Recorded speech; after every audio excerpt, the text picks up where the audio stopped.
The Derby City was a sea of blue tonight. I'm Amber Philpott. Coming up, we're with all those fans patiently waiting to see their Cats in the NCAA tourney. A close call today for the crew of a medical helicopter. We're learning more about an emergency landing at the UK Arboretum. For some high school basketball fans from Williamsburg, a trip to Rupp Arena tonight has been a lifetime in the making. Tracking, alerting, protecting. This is WKYT News at 11. Good evening. In less than 24 hours, those Kentucky Wildcats will begin their run in the NCAA tournament, and they hope it ends with a 9th national championship. The road begins tomorrow night in Louisville against Hampton, but fans by the thousands were in the Derby City today to watch the Cats practice. Amber Philpott and Rob Bromley join us from Louisville with our top story at 11. Good evening to you from the Derby City. My goodness, do we really have to wait until 9:40 tomorrow night to see our Cats? This city was a sea of blue today with thousands of Big Blue fans converging on the Yum Center. Devin Booker saying today that it's such an advantage to the Cats to have the fans be able to be so close and get here and cheer them on. Well, I think it is. I think they're comfortable here, Amber. They played here earlier in the season. They won here. The open practices held earlier today, and just what an incredible turnout to see the Kentucky Wildcats on the court as the Big Blue Nation really showed up in numbers. Kentucky goes into the tournament undefeated and a big favorite. You just got to stay with what got you here and act like how you did before all the success happened. So, as a group, we don't really listen to it all. We know what got us here, and we know that it was work and defense. So. We got to stay on that. So there's Willie Cauley-Stein as the Cats appeared calm and confident, I think you could say, as they had their open practice here Thursday. They seem to be that way a lot. Rob, thank you. You know, in 2012 when the Cats were here, the folks at the Yum Center estimate that the Big Blue Nation brought some 10,000 fans to open practice. I think they did that and then some today. WKYT's Monique Blair was inside open practice talking to all those fans about what they think about this 34-0 team. Best team out there. Everywhere you look, we're going to paint the city blue. As fans almost literally painted the KFC Yum Center blue on Wednesday, it was particularly the camaraderie among the fans that stood out. Go Cats! Go. You hear that? You hear that? We have the overwhelmingly the best fans. Now, all 8 teams that are playing here at the KFC Yum Center the next 2 days practiced here today, but it was really the UK fans that took over these stands. A Yum Center employee told me UK fans were waiting at the door Wednesday morning for a practice that didn't start until after 5 p.m. Got down here at like 2:30, so we've been sitting here waiting. Many came knowing this might be their last chance to see the Cats before they play in the tournament. We're not going to be able to go to the game, so we were really looking forward to coming. And as far as how well the Cats played during Wednesday's practice. They just showcased the skills of a champion. We watched them coming through when they first started, and right now, and they've got a lot more confidence than they ever had. For this young fan, it was the chance to see an idol. Tyler Eulis, he's my favorite player because he's short and he has a lot of heart. So, I really look up to Tyler.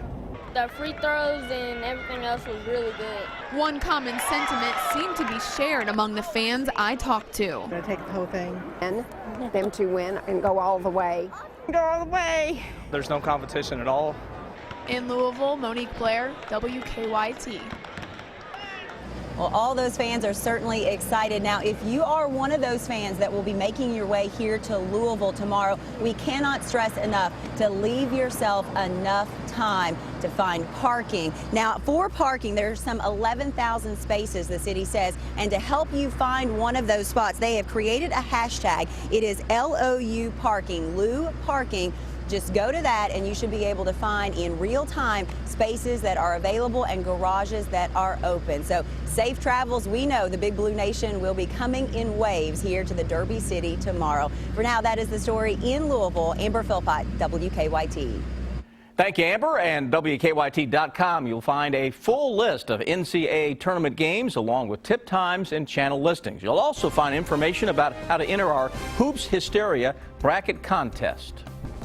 Some frightening moments today for the crew aboard a medical helicopter in Lexington. It had to make an emergency landing in the middle of the UK Arboretum.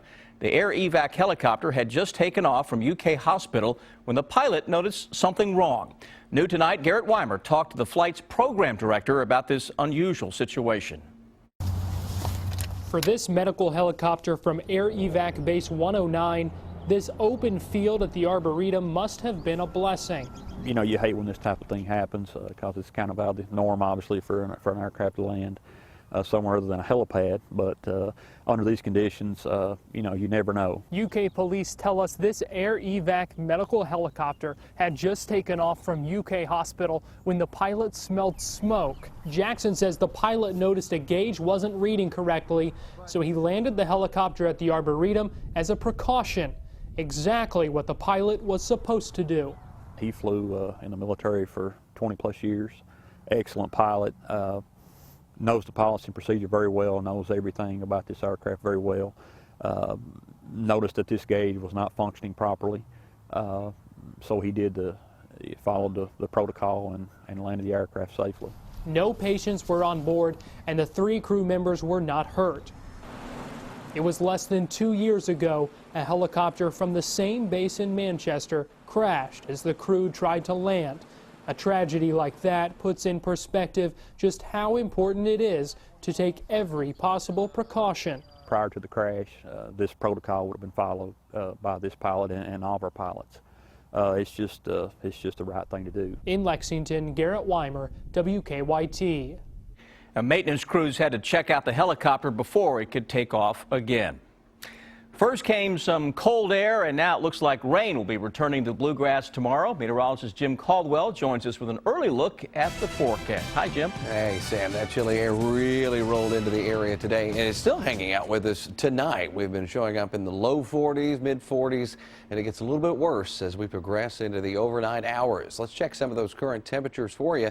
42 right now in Lexington. We only got up to 46 today for an official daytime high, so certainly chilly out there all around. This morning, mid-20s were also in the area, and some folks even into the low 20s. So we're a little bit better off when you factor that in. Defender getting active tonight with some showers showing up across southern parts of Kentucky and especially out into western Kentucky as well. Generally light in nature. A few showers have been showing up, and there you see some of the activity from Liberty down towards Somerset, down into Whitley City there in McRae County, and also getting in on some in Wayne County as well. Light so far, but as we progress into the overnight and into the day tomorrow, could get a little heavier. Not only that, we could be talking about tracking the possibility of a few flakes. We're trying to find spring, and we might find it at least one day in our 7-day forecast. Morning flakes tomorrow morning, and then of course chilly showers all the way through your Friday. I will track all of this hour by hour. Coming up in just a few minutes. Tonight, we're tracking the investigation into a stabbing at the Kentucky State Penitentiary. Corrections leaders say it happened last night at the prison in Eddyville. They say that 36-year-old Terry King stabbed another inmate, 22-year-old Michael Brown, multiple times in the prison yard. Brown was taken to the hospital. His condition is not known right now. Assault charges are pending against King. Both inmates were in the prison for sexual abuse charges. And now to a breaking international story we are tracking tonight. Police say that several people have been shot inside a restaurant, and some of them have died. It happened within the last few hours in the city of Göteborg. Police believe an automatic weapon was used. They did not have any details on suspects, and this is all happening in Sweden. They have not released much information so far. Police in London have arrested a man they say found an unusual way to hide drugs. They say he used a Mountain Dew bottle. London police say during a traffic stop, they searched Albert McFadden's car. They say they found a Mountain Dew bottle that was 2 different colors. The top appeared to be filled with water, and the bottom appeared to be filled with Mountain Dew. But police say the bottle pulled apart, and they found 13 small bags of crystal meth hidden in a secret compartment. It'll be safe to say that this bottle's probably been passed over before, or other bottles like it has maybe been passed over before at a road check or traffic stop.